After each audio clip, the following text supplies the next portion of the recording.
Motor Week, television's original automotive magazine. Brought to you by Rock Auto has auto parts from hundreds of manufacturers. No matter what customers drive, they can purchase online from a comprehensive selection of brands, prices, and specifications. RockAuto.com. All the parts your car will ever need. When it comes to automotive know-how, we have only one Driver's Choice winner. So let's stroll over to Goss's garage for more award-winning advice. John, I'm doing an age-old test to check for the condition of shocks and struts on this car.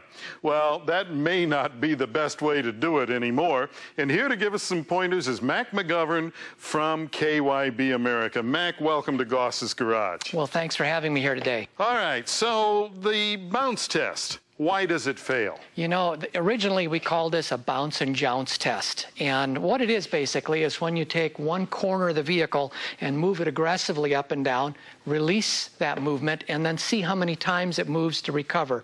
Was a test we've been doing for years to estimate the condition of shocks and struts. All right, but that really only checks part of the shock or the strut, right? Yeah, that's a very good point. In fact, here we have an example of a twin tube shock and strut from KYB, and the way it works is basically one end is attached to a wheel, the other end to the body, and it's moving up and down with every body movement, every wheel movement.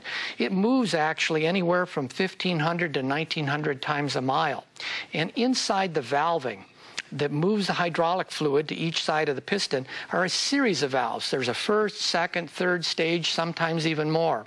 The second and third stages are the real workhorse, the ones that control those heavy movements, big bumps and all, and really that's what you're checking with the bounce and jounce test.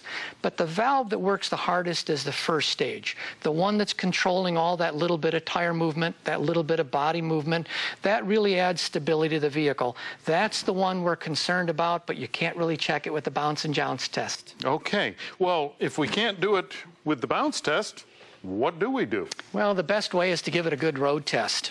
And what you'd want to be looking for is a variety of conditions. Certainly that harshness or buckboard ride that might be caused by the first valve inside that shock or strut, but also the body roll and swerve, nosedive on braking, and acceleration squat as you're leaving a stop sign. Essentially all the things that are on your checklist. Sure, you'd want to look at all of these conditions, but you'd want to make sure that you're comparing that current condition of the vehicle to the vehicle's original capability, or what it would be like if you replaced the shocks and struts. Well, this is pretty subjective, so this means you want a good, qualified, trained technician to perform the test. Excellent point. Someone that understands how that shock absorber is supposed to operate, and somebody that's road tested enough vehicles that they know what it could operate like if you replaced them.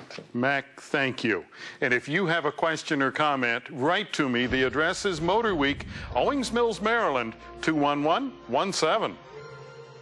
Motor Week has been brought to you by Rock Auto has auto parts from hundreds of manufacturers. No matter what customers drive, they can purchase online from a comprehensive selection of brands, prices, and specifications.